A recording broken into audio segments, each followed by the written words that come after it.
प्रिय विद्यार्थियों, नमस्कार। आज हम हिंदी के काव्य खंड को समझेंगे।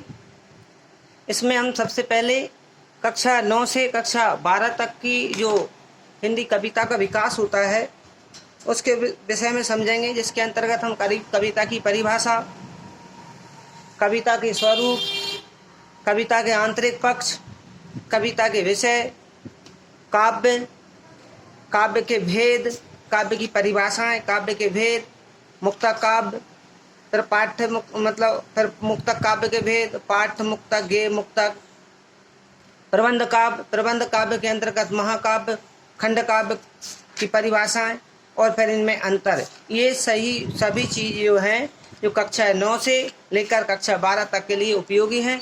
आइए समझते हैं काव्य क्या है, कविता क्या है, इसको समझेंगे और फिर इसको हम लिखने की कोशिश करेंगे। आइए समझते हैं सबसे पहले कविता क्या है।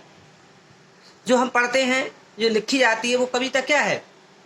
इसके विषय में सुप्रसिद्ध समालोचक एवं चिंतक अर्थात किसी भी विषय का गहन अध्ययन करने वाले आचार्य रामचंद्र शुक्ल ने कविता को परिभाषित करते हुए लिखा है कि कविता क्या है।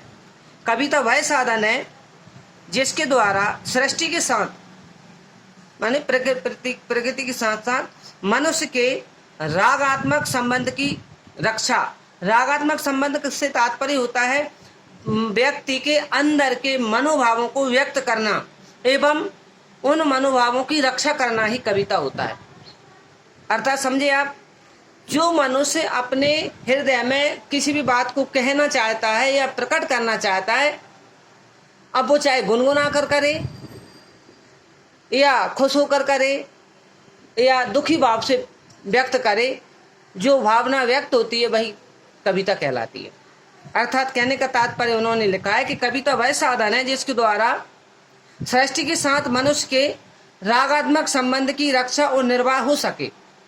इस परिभाषा के अनुसार कविता की 3 विशेषताएं भी परिलक्षित होती हैं। आचार्य रामचंद्र शुक्ल ने इस परिभाषा को प्रदर्शित करते हुए कविता की 3 विशेषताएं भी बताई थी।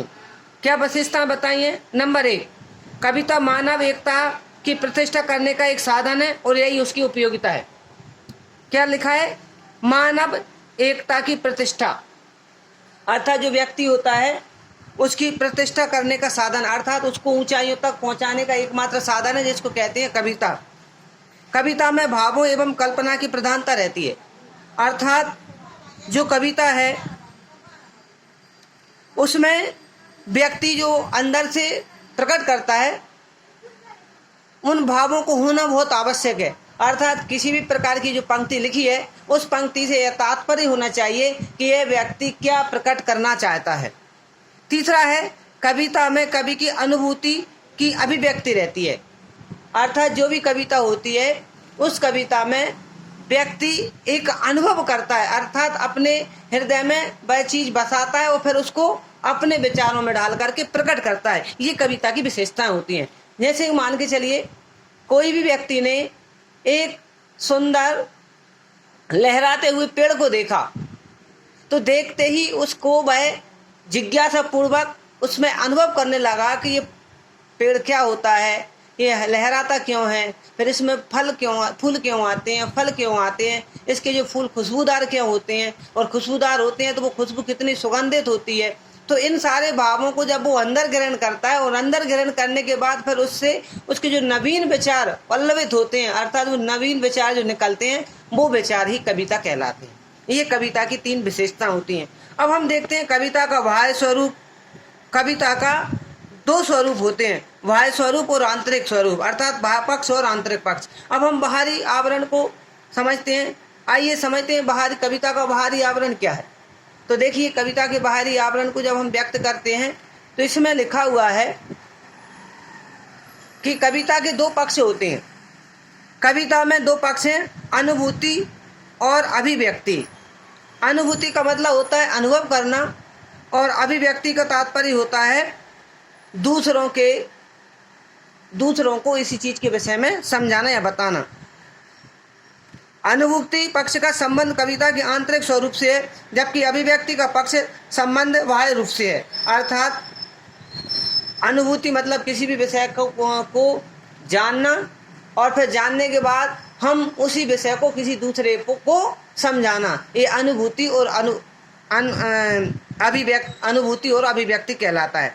अब कविता के बाह्य कारक क्या है, अर्थात बाहरी स्वरूप क्या है। बाहरी स्वरूप के अंतर्गत आती है लय, तुक, छंद, शब्द योजना, काव्य भाषा, अलंकार एवं काव्य गुण। 6 तत्व 7 तत्व जिसके जो है 7 कारण कविता के बाहरी दिखावे के रूप में जो आते हैं, जिनको बाहरी रूप से प्रदर्शित किया जाता है, वो होते हैं लय होती है। सबसे पहले कविता अगर कोई है तो उसको लयबद्ध तरीके से गाया जाता है। उसके शब्दों के अंत में तुक होती है, उसको छंद रचना में अर्थात मात्राओं के अनुसार लिखा जाता है। शब्द योजना ऐसी बनाई जाती है जो लोगों को समझ में आए।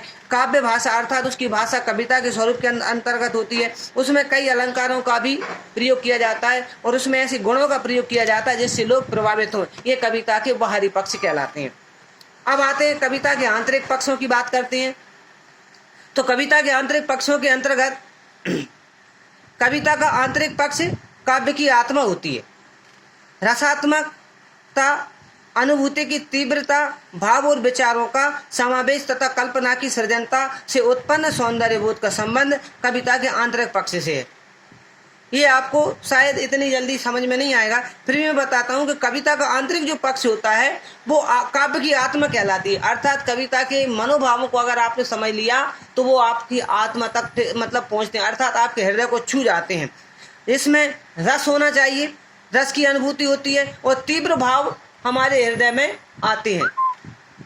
इसके साथ होता है विचारों का समावेश, अर्थात उसमें विचार भी होते हैं और विचारों के साथ हम किसी भी विषय की कल्पना करते हैं। सृजनात्मकता का मतलब होता है उत्पन्न होना, अर्थात कल्पना उत्पन्न होती है।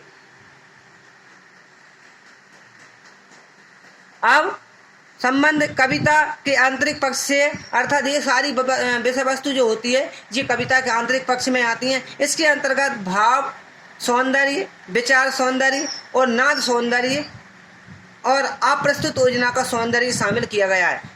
इसके आंतरिक पक्ष में क्या होता है, सबसे पहले तो भाव प्रकट होते हैं, विचार सौंदर्य अर्थात विचार व्यक्त होते हैं, नाद सौंदर्य मतलब नाद सौंदर्य का मतलब होता है मतलब अपने हाथ पैर अपने आप फड़कने लगते हैं। जैसे कि हम देखते हैं कि कभी कभार जैसे कि हमने सामने कोई भजन की प्रस्तुति हो रही है, अर्थात हम किसी भी महोत्सव में गए हैं और वहाँ पर भजनों की ऐसी प्रबलता आई है कि हम उनके का रसास्वादन कर रहे हैं और रसास्वादन करने के साथ साथ हमारे मन में उमंग होती है और हम उमंग को देखते मतलब जब हमारे हृदय में प्रसन्नता होती है तो हम ये नहीं देखते कि हम कहाँ बैठे हैं, उठकर नाचने लगते हैं, गाने लगते हैं, हाथ पैर फड़कने लगते हैं। तो ये क्या है, ये हमको एक प्राप्त रस है और रस के द्वारा जो हमारे हृदय के जो भाव प्रकट होते हैं वो नाद सौंदर्य के अंतर्गत आते हैं। इसको हम कहते हैं नाद सौंदर्य। और अप्रस्तुत योजना का सौंदर्य भी शामिल है। अप्रस्तुत योजना का सौंदर्य का तात्पर्य होता है कि हम किसी भी पक्ष के इतने आत्मविभोर हो जाते हैं कि हम इसको प्रसन्न तो नहीं करने में शर्म आते हैं,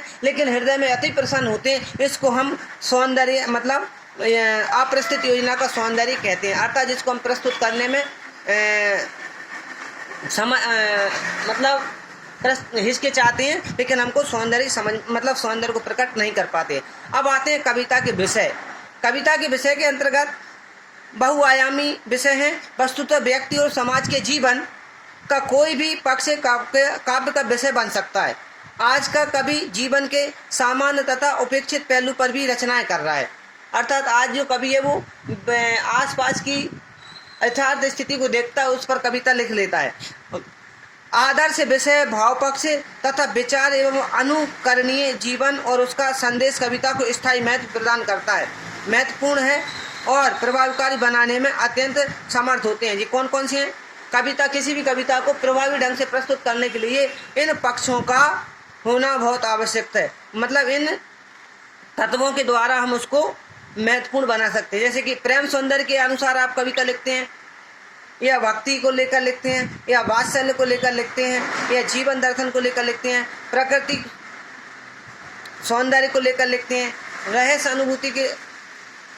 अनुभूति के साथ लिख सकते हैं।